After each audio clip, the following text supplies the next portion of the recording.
मात्र 5 मिनेट भित्र राष्ट्रिय परिचय पत्रबाट अनलाइन पान कार्ड बनाउने नयाँ तरिकाको यो एपिसोडमा स्वागत छ नेपाली ज्ञानको अपडेटेड ट्युटोरियलमा।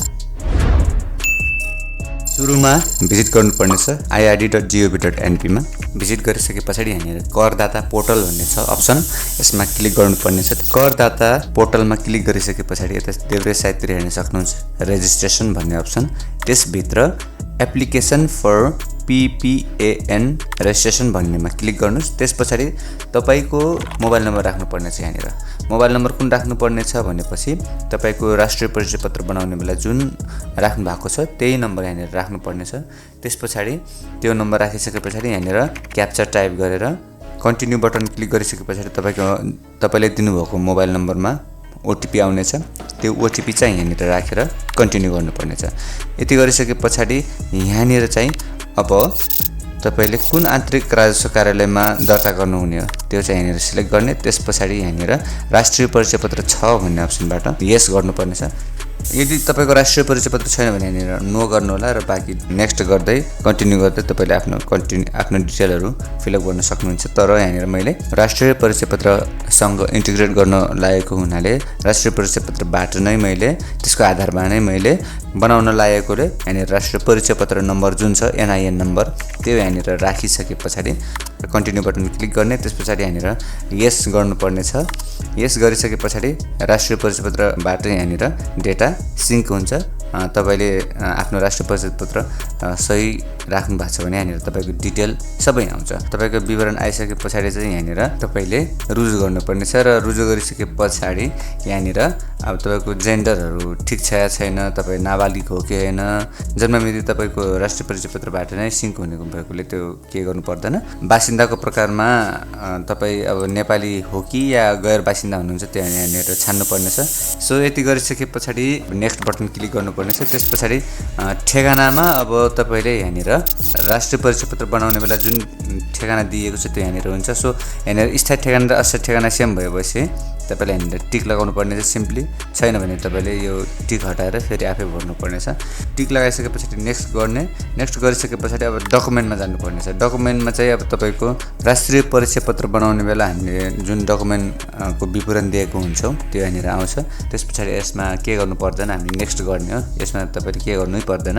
र रिलेटिभ्समा चाहिँ अब हाम्रो नाताहरू चाहिँ यहाँनिर अपडेट गर्नुपर्ने छ है। आउन त पहिले नै डेटाहरू सबै आएको हुन्छ। यहाँनिर अब जस्तै तपाईको फ्यामिली मेम्बरमा कसैको प्यान नम्बर छ भने त्यो प्यान नम्बर यहाँनिर राखेर हामीले सर्च गर्न सक्छौँ र त्यो सर्च गरिसके पछाडि त्यो व्यक्तिको नाम आउँछ र तपाईले त्यसलाई सिलेक्ट गरेर त्यो व्यक्तिसँग तपाईको नाता के हो यहाँ सुरुमै हामीले छानिसकेका हुन्छौँ के त्यही भएर त्यसलाई फेरि एड गर्नुपर्ने छ। जस्तै यहाँनिर हेर्न सक्नुहुन्छ अब यो व्यक्तिको विवरण आयो र यसलाई मैले एड गरिदिन्छु। एड गरिसके पछाडि लिस्टिङमा आउँछ र यति गरिसके पछाडि अब बुबा आमाहरूको विवरण चाहिँ पहिले हामीले राखिसकेका हुन्छ। सो यहाँनिर सिलेक्ट गर्दै तल विवरण दिएको हुन्छ त्यसलाई सिधै एड गर्नुपर्ने हो, केही फरक पर्दैन। अरू केही गर्ने हैन, सिधै रिलेसनलाई सिलेक्ट गर्ने। त्यस पछाडि भएको विवरणलाई हामीले सिधै एड बटनमा क्लिक गर्ने। प्लस बटनमा थिचेपछि आफै एड हुन्छ र उहाँहरूको विवरण आफ्नो पारिवारिक विवरण यसरी आउने गर्दछ। यति गरिसके पछाडि सिम्पली यसलाई नेक्स्ट बटनमा क्लिक गर्नुपर्ने छ। फेरि नेक्स्ट बटन क्लिक गरिसके पछाडि अब चाहिँ यहाँनिर तपाईको फाइनान्शियल इन्फर्मेसन राख्नुपर्ने छ। जस्तै तपाईको पेसा के हो, तपाईको आय स्रोत के हो त्यो कुरा यहाँनिर छान्नुपर्ने छ। सिम्पली मैले यहाँनिर अकुपेसन पेसा गराएर पेसामा टिक लगाइसके पछाडि पेसाभित्र पेसाको प्रकार हामीले हेर्नुपर्ने छ।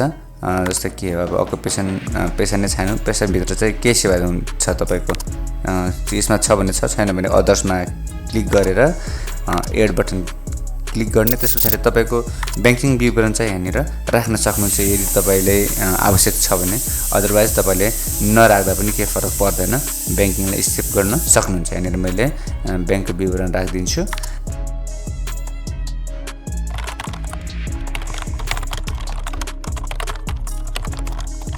ब्याङ्क विवरण राखेर नेक्स्ट गर्ने। नेक्स्ट गरिसके पछाडि तपाईको सम्पूर्ण विवरणहरू आउँछ। प्रिभ्यू एन्ड सबमिटको अप्सनमा चाहिँ यहाँनिर आफूले सो घोषणा यानी कि अब जुन एग्रिमेन्ट छ यो सबै मैले भरेको सब ठीक छ भनेर यहाँनिर चाहिँ सो घोषणा हुन्छ। त्यो यहाँनिर टिक लगाएर सबमिट गर्नुपर्ने छ। सबमिट गरिसके पछाडि तपाईँको प्यान कार्ड आउँछ र यहाँनिर सजिलो के छ भने अहिले अन द स्पोट तपाईँले प्यान कार्ड आफ्नो प्यान नम्बर पाउन सक्नुहुन्छ। अहिले चाहिँ यो व्यवस्था छ हैन। यहाँनिर तपाईँले प्रिन्ट प्यान कार्ड भनेर तपाईँले यहाँनिर अप्सन पनि हेर्न सक्नुहुन्छ। यसमा गएर तपाईँले आफ्नो प्यान कार्डको विवरण सबै यहाँनिर देख्न सक्नुहुन्छ है।